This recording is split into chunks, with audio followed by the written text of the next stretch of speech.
All of the President's comments in this event later in our program schedule and, of course, online in our video library at cspan.org. We'll leave now and take you to the U.S. Senate. They're gaveling in to resume consideration of a bill extending for 3 months unemployment insurance benefits that expired at the end of last year.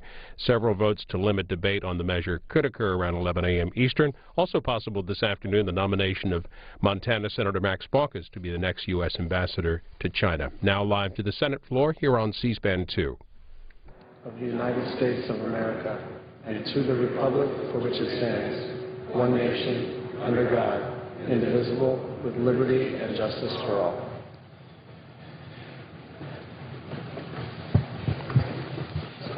The clerk will read a communication to the Senate.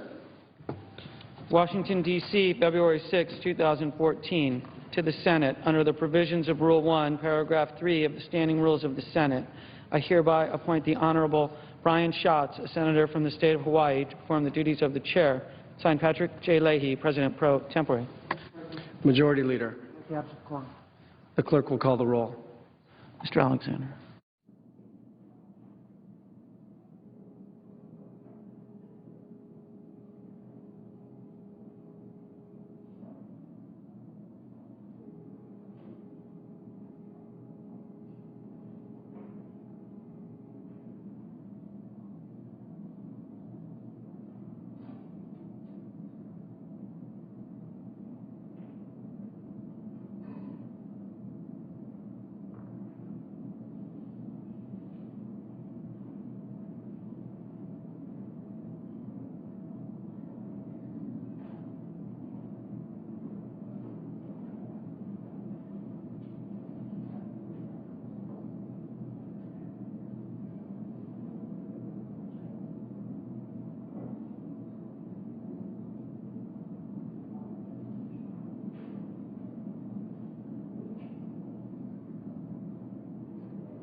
Mr. President. Majority Leader. I ask unanimous consent to call the quorum be terminated. Without objection. I now move to proceed to calendar number 298. The clerk will report. Motion to proceed to calendar number 298, S. 1963, a bill to repeal Section 403 of the Bipartisan Budget Act of 2013. Mr. President. Majority Leader. Following my remarks and those of the Republican leader, the Senate will resume consideration of S. 1845, which is the Unemployment Insurance Extension Act. The filing deadline for first-degree amendments to that is 9:45 today, just a few minutes from now. The deadline for second-degree amendments to the Reed Amendment, and that's Reed of Rhode Island, and to the bill is 10:45. I ask unanimous consent to cloture vote on the Reed substitute, which is now scheduled for 11 a.m., be at 2 o'clock, and there would be 2 votes at that time.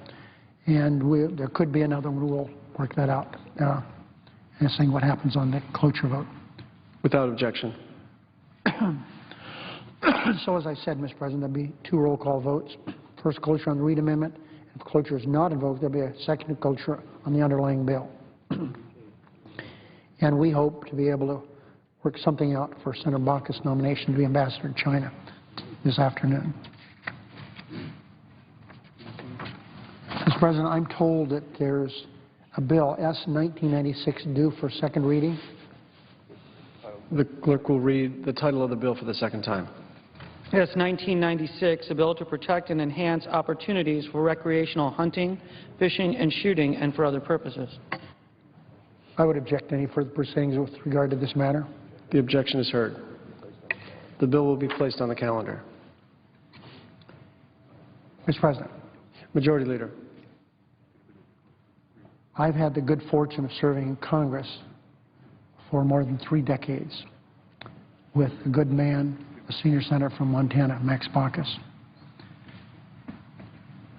We hope to schedule a vote sometime this afternoon on his confirmation to be our nation's ambassador to China. Senator Baucus has served in the Senate for a long time. End of this year would be 36 years. He served prior to that in the House of Representatives for 4 years. Prior to that, he served a term in the Montana State Legislature. He has an undergraduate degree from Stanford, a law degree from Stanford. He's an extremely smart person and certainly versed in what goes on here in the Congress of the United States. After he received his law degree from Stanford, he worked as an attorney at the Securities and Exchange Commission and entered private practice in Missoula after that. His mentor and the person that got him interested in politics is Mike Mansfield. I didn't know, I shouldn't say I didn't know him. He attended the prayer breakfast, and I met him on a number of occasions on our Wednesday prayer breakfast. But he was a very quiet man. That's what everybody says about him. He was the worst in the world on a Sunday show because he wouldn't say anything. Yes, no. But he was well respected in the Senate by Democrats and Republicans. And he's the one, I've heard Max tell the story a lot of times, Senator Baucus tell the story a lot of times about Mike Mansfield suggesting to him that he'd go into politics. Well, he did do that. Senator Baucus served 2 years in the Montana State Legislature before he was elected in '74 to the House of Representatives. He served, as I indicated earlier, 4 years in the House before coming to the Senate. He's been elected to the Senate and reelected 5 times. As I said, at the end of this year, it would be 36 years in the Senate. He's been chairman of the Finance Committee. He has been chairman of the Environment and Public Works Committee. He's a very long-time member of the Agriculture Committee, which, by the way, got on there on a temporary basis many, many decades ago and has never left. As chairman of the Senate Finance Committee, he was instrumental in developing landmark legislation, lots of it. But the most significant law passed in a long time in this body was the landmark health care reform bill, the Affordable Care Act, which is saving lives and a lot of money for American taxpayers. He's been a long-time advocate for the Children's Health Insurance Program. He worked on that with a number of people, not the least of which Senator Orrin Hatch of Utah. While Senator Baucus is well known nationally for his tireless work on health care, tax reform, and, of course, public works projects because of his spot on the Environment and Public Works Committee, I think the most important thing that Montanans will always remember about him is he always put Montanans first. He's an avid hunter and fisher, authored one of the largest public land grant bills in American history, which preserved 310,000 acres of forest land in northwestern Montana. It's a testament to his love of the outdoors that Max Baucus walked almost 1,000 miles across Montana in 1995 and 96. And Max and I have an ongoing dialogue about running. I've run a number of marathons, but Max Baucus is a better runner than I am. He's faster, and he has run, I ran one 31-mile race, but Max has run 50-mile races, and he's trained for 100-mile races. And during one of those, he fell and hurt himself quite significantly. He hit his head as he fell. We exchanged news articles and stories about runners. We enjoy focusing on our athletic skills. And with just the two of us, we can say whatever we want because there's no one there to listen. He is someone that loves running, and he still is an avid runner. And I have admired him for his athletic skills in addition to his legislative skills. Senator Baucus' independent spirit have made him a powerful advocate for Montana and for the issues he cares deeply about. He's a respected member of the Democratic caucus and has great respect in the Republican caucus. During the time that Senator Grassley was the ranking member, and I guess sometimes, I can't vouch for this, but I think I'm right, chairman of the committee, Finance Committee, they met every week for lunch. Every week we're in session, they had lunch together. His passion is well known to all of us for his decades of experience here in Congress, and he's an excellent choice that President Obama made to represent America's interest in China, a growing power in our global economy. He's never shied away from difficult issues of the day, and I have no doubt that his fearlessness will serve him well in his new role as a representative of our country in China. And although Senator Baucus will be missed by the entire Democratic caucus and the entire Senate family, our loss will be the nation's gain. I wish him the very best. Senior Senator from Montana, Max Baucus. Mr. President, we'll vote this afternoon on Senator Baucus' nomination to be Ambassador to China. I hope so. We don't have that locked in yet. We're also going to vote at 2 o'clock to advance a 3-month extension of emergency unemployment insurance that won't add a penny to the deficit. We have originally said 3 months shouldn't be paid for. Republicans said it has to be paid for. And we've had two, I thought, really uncontroversial issues that paid for it. The first one didn't work. I think that's wrong, but it didn't work.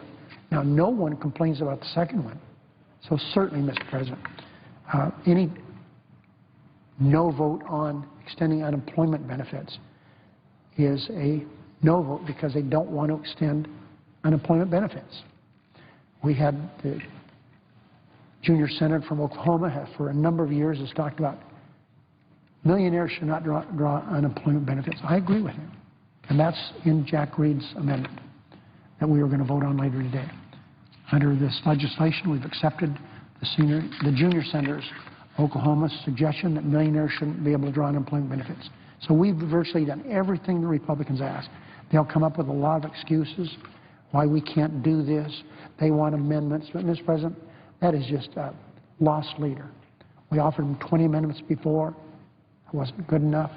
So I would hope that we could have a few gallant Republicans vote to help the people that are in desperate need of help.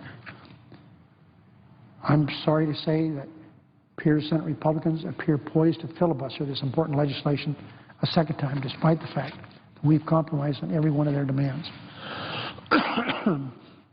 Republicans complained the bill wasn't paid for, so we found an offset that was amenable to, I think, just about everybody. Certainly those people that were originally on the bill, Heller, Murkowski, Collins, it's my understanding they accept that. I hope more do. We need 5 Republican votes. The Republicans complained after that first vote that they wouldn't vote on extension of unemployment insurance without reforms to the program. So we did that also. We talked about the 20 relevant amendments, which they didn't agree to. They refused every reasonable offer to move forward on this legislation. I'm beginning to believe there's nothing that will get Republicans to yes. With the exception of a few reasonable Republicans who have taken the human toll of obstruction into consideration, the Republicans simply don't want to extend these benefits. Their obstruction has already cost the nation $2.2 billion during the last 5 weeks, a body blow to small business around the country. And every week they delay another 73,000 Americans lose these crucial benefits, benefits that help them keep food on the table and a roof over their heads. I shared a story very, very recently of a 57-year-old woman who was couch surfing. I'd never heard that term before, but I understand it. Sleeping on friends' couches because she doesn't have a home anymore. She sold all her belongings so she could have gas when she had a chance for a job interview. This woman has worked all her life. She doesn't want a handout. She wants a job. So, Mr. President, I've had some good conversations with Republican senators, and I hope that they will go ahead and let this important piece of legislation pass. We are going to move just as quickly as we can to some bills that have been reported on a bipartisan basis out of committees. We're looking closely at the Help Committee, Energy Committee, and there are other committees we're going to look at to see if we can bring a bipartisan bill here to the floor, have an agreement on amendments, and try to move forward on that basis.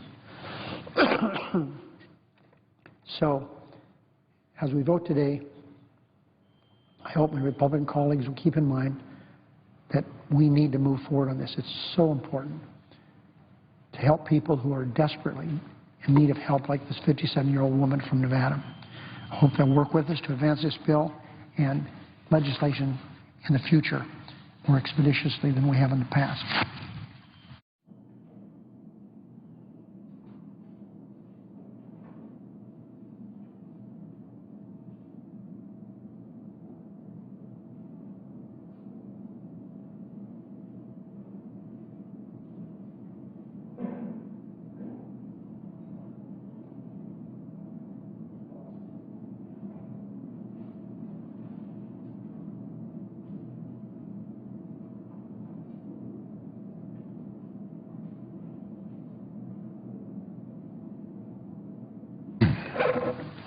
Mr. President. Republican leader.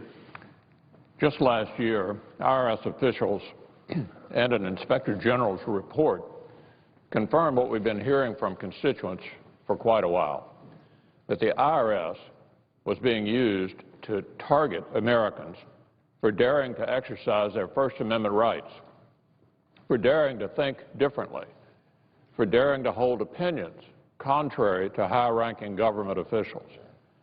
They confirmed that civic groups the administration opposed, including at least one in my home state of Kentucky, were harassed and bullied by the IRS.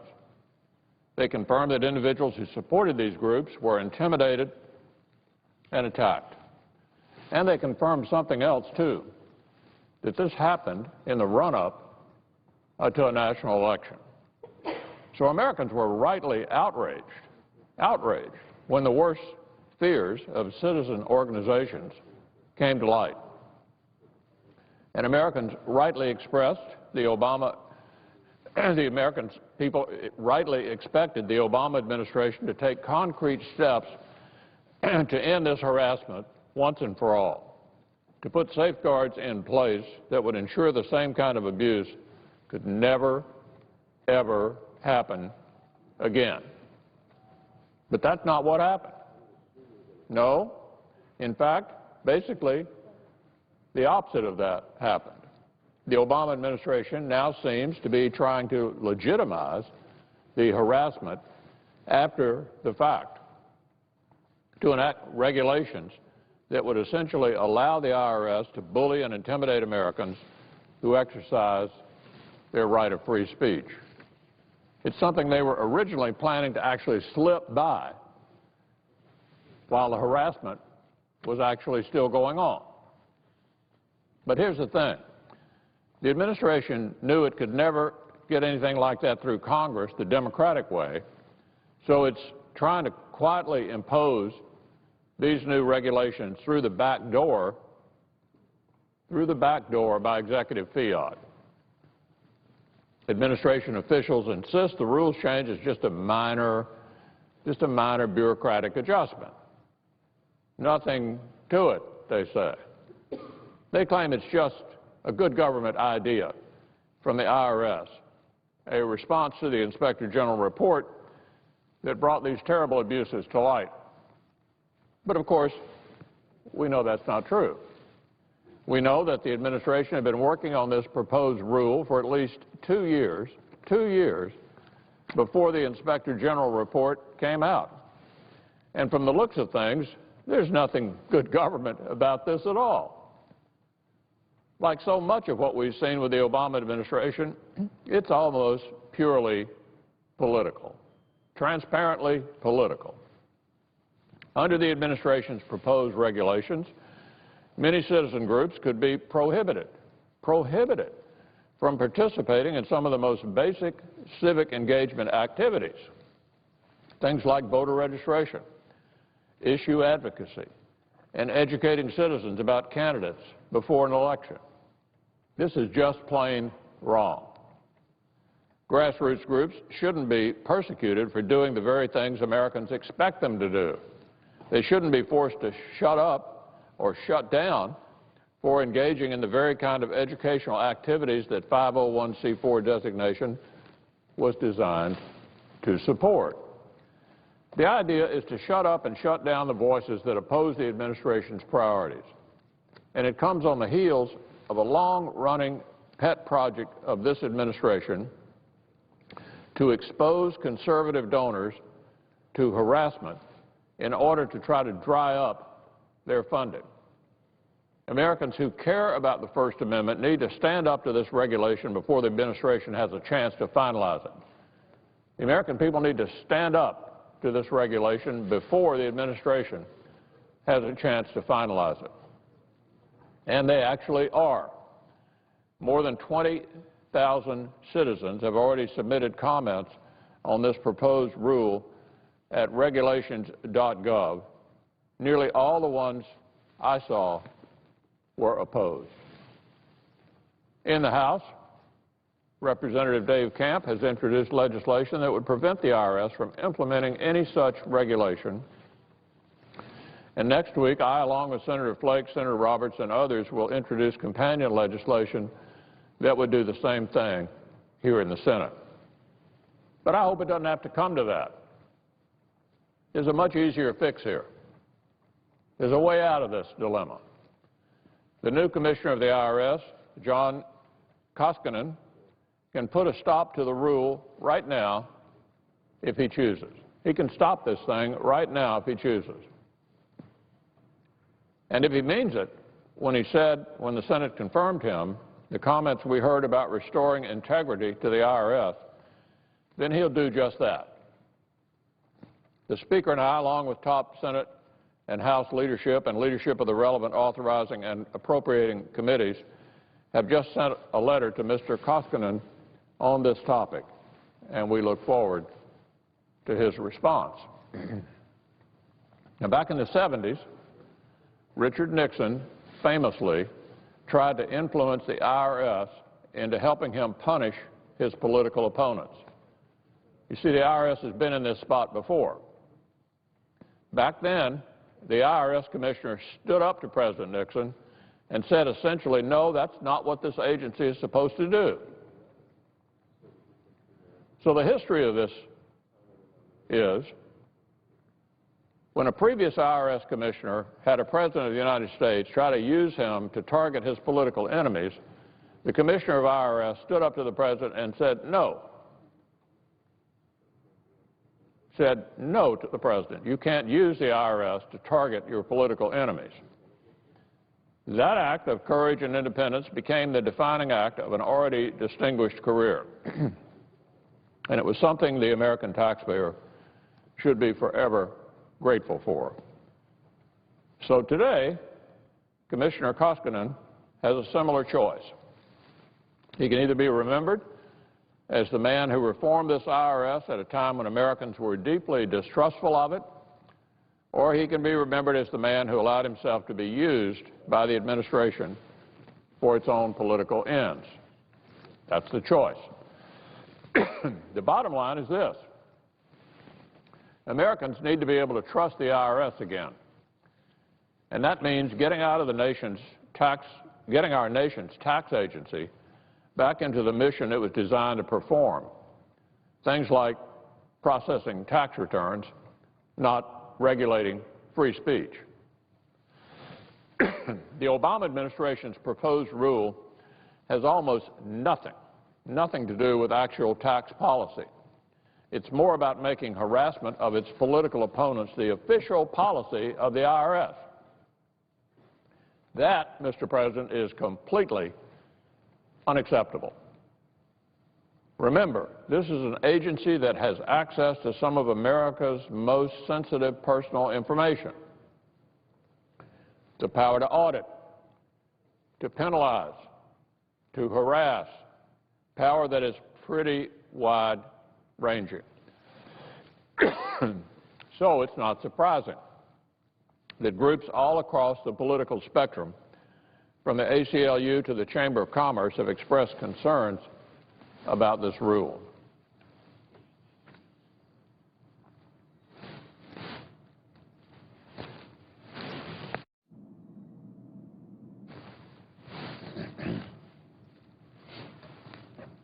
So let's be clear. Let's be perfectly clear. Commissioner Koskinen, you know that the IRS has no business regulating free speech. You know that. The eyes of America are on you. They're counting on you to do the right thing. Mr. President, I yield the floor.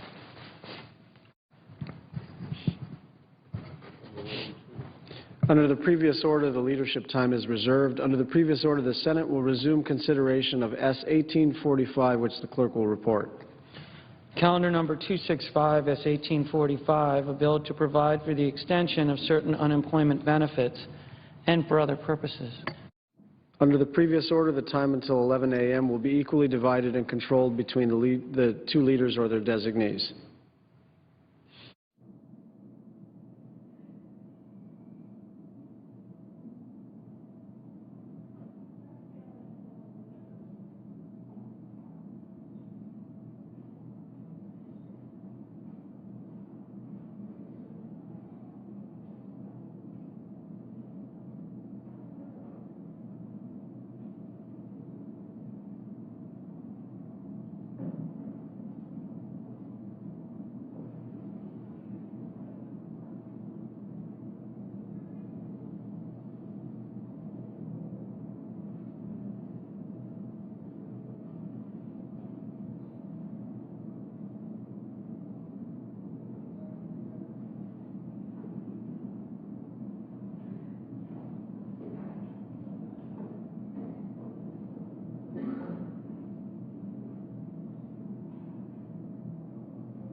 The Senate gavelled in about 45 minutes ago. They're in a period of morning business and a quorum call now. They will resume work today on the expanded unemployment insurance program, a 3-month extension, and a vote set for 2 p.m. Eastern, a procedural vote on a limiting debate on an amendment by Jack Reed of Rhode Island. And again, that's set for about 2 p.m. Eastern. The House is in today as well. They're taking up a combined public lands measure dealing with public land access and restoration. It mostly would exempt public lands from environmental review requirements. We expect votes in the House in the next hour or so. You can follow that debate over on C-SPAN. Off the floor of the House, we're covering the Oversight Subcommittee hearing looking at the investigation, the IRS investigation on targeting conservative groups. That's live now on C-SPAN 3, and we're also looking for your comments. Join the conversation on Facebook.com/C-SPAN. We're also on Twitter. The hashtag for that is C-SPAN Chat.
Senate continues in a quorum call. Later today, we expect at 2 p.m. Eastern, a procedural vote on an amendment by Jack Reed to this bill that would extend for 3 months unemployment insurance benefits that expired at the end of last year. They may also this afternoon take up the nomination of Montana Senator Max Baucus to be the next U.S. ambassador to China. One of the issues not so far on the agenda is our trade agreements, fast-track trade authority with Pacific and European countries. And as this quorum call continues, we're going to bring you part of a conversation on that issue from this morning's Washington Journal. Our reporter roundtable. Lori Wallach is the director of Public Citizens Global Trade Watch, and Daniel Eikenson is the director of Cato Institute's Trade Policy Studies. Thank you both for being here. Lori, let me begin with you.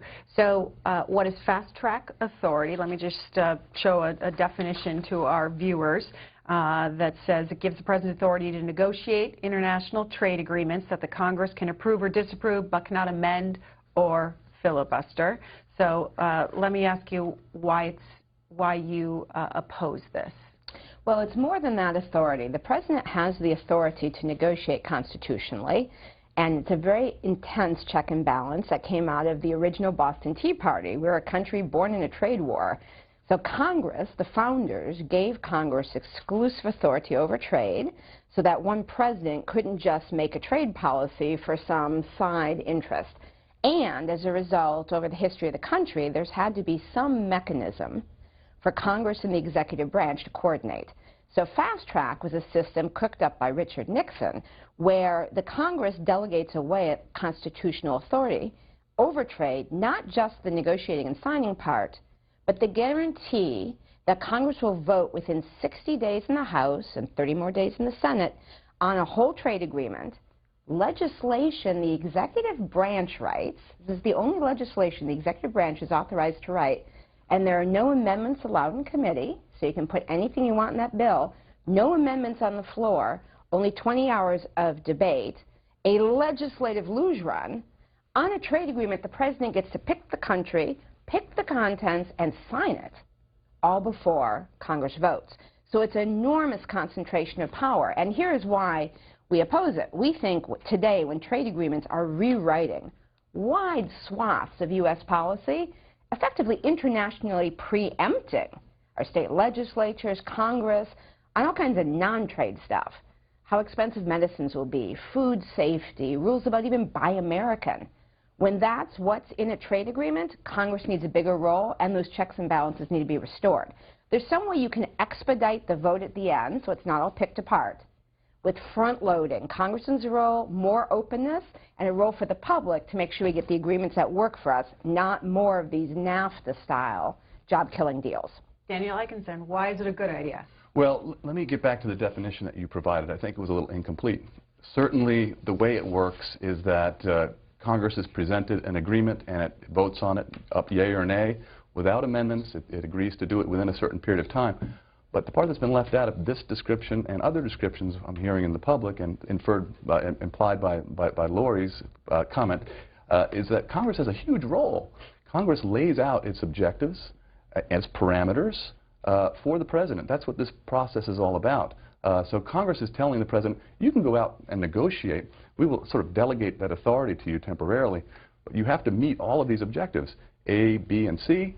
And if you don't, we're going to take it off of the fast track. And in fact, this legislation that was introduced a couple weeks ago has, I think, 134 trade negotiating objectives expressed by Congress. So if the president and his negotiators don't meet those objectives, it'll be taken off the fast track. So it's not this unconstitutional or balance of power issue that we're hearing from its opponents. What about the negotiations themselves? If these countries, if the United States does not have trade promotion authority, what happens to negotiations? It's been considered necessary to get these negotiations going and completed because, first of all, trade partners aren't going to negotiate directly with Congress. There's 535 members. It becomes a messy process.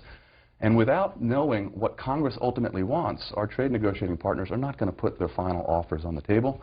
They need to know what Congress is going to say. So this administration has been pursuing the Trans-Pacific Partnership for the past 4 years. And in a sense, it's kind of put the horse before the cart before the horse because it hasn't received that grant of authority from Congress yet, so it doesn't exactly know what they're going to be demanding. So our trade partners are sort of sitting back and waiting for this grant of authority to know, okay, President Obama's trade negotiators can go this far, therefore we're going to offer this much. So Trade Promotion Authority needs to happen in order to complete any of the trade agreements that are in process. Lori, well, can trade agreements pass without fast-track authority? Well, since Fast Track was created by Nixon, it's only ever been used 16 times among hundreds of major trade agreements.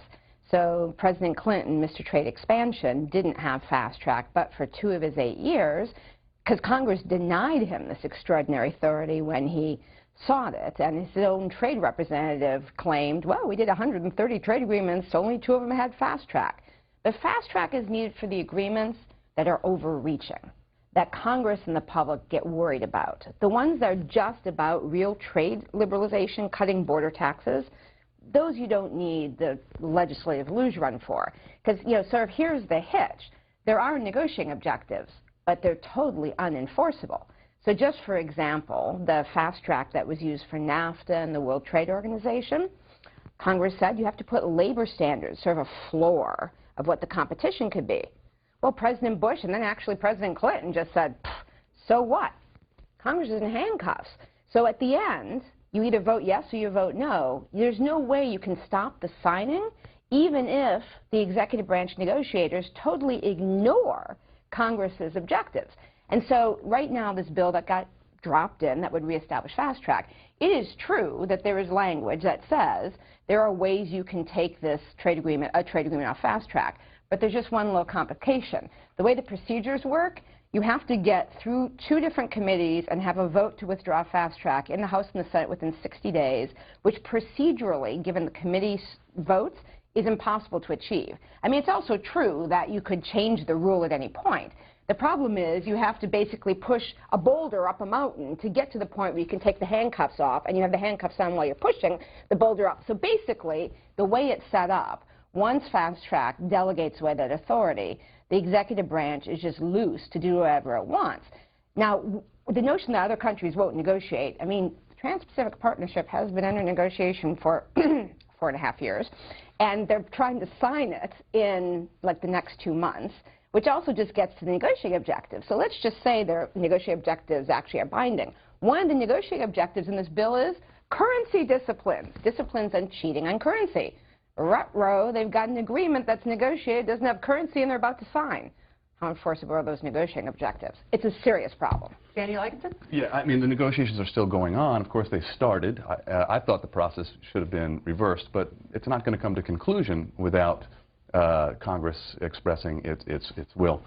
And as Lori suggested, there are other safeguards in place. If we speak to the Peruvian, Colombian, South Korean, or Panamanian governments, they will tell you that Fast Track is no guarantee that Congress is going to vote up or down on an agreement. In 2007, when the Democrats took control of both houses of Congress, Nancy Pelosi decided to sort of abrogate Congress's responsibility, its commitments made in the Fast Track legislation, and decided to take it off the Fast Track. And it wasn't until 2011 that President Obama decided to sort of try to shepherd these things through after taking a shellacking, after Democrats took a shellacking in the midterm election then. So Trade Promotion Authority is necessary, but I agree with Lori that maybe we need to have a broader discussion because of globalization.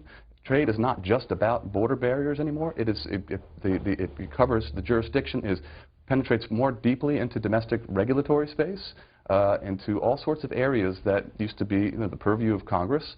And so there should be a broader debate, but that doesn't mean that it doesn't make sense for Congress to lay out its objectives and have and grant the administration the authority to do this. Well, we'll get to these pending trade deals and talk about them in a little bit more detail, but I think our viewers know about, people are engaged on this issue. They're seeing the headlines about pending trade deals coming up. So let me turn to them and get them involved in the conversation. Bill is first in Boyertown, Pennsylvania, Republican caller. Hey, Bill. How are you, Greta? Good morning. Good morning. Good morning, your guest. You guys jumped right into the weeds. I want to back up a little bit. The most of these trade agreements and the fact that Congress keeps abrogating or giving away its own responsibility, this is just another example. They've done it with the money supply and the Fed. They gave the Federal Reserve the rights to take care of the currency. They've given the president with his the right to declare war, although nobody wants to say the president now has the right to declare war, but we all know he does. Congress no longer declares war, and this is another example where Congress really doesn't want to do its job. It wants to somehow sidestep it. This is what I want to say about trade agreements. The United States population knows that these trade agreements only benefit the multinationals. Let me say something about trade. You know, I live in Pennsylvania where the Amish are. You know who they trade with? Their neighbors. Okay, Bill, we'll take your point. Let's begin, Daniel Ikenson, with his point about Congress not doing their job and getting involved. I share what sounds like a limited government view that came from the caller. I think that my view on trade is that we don't need trade agreements. We can achieve that ourselves. It's really a domestic issue.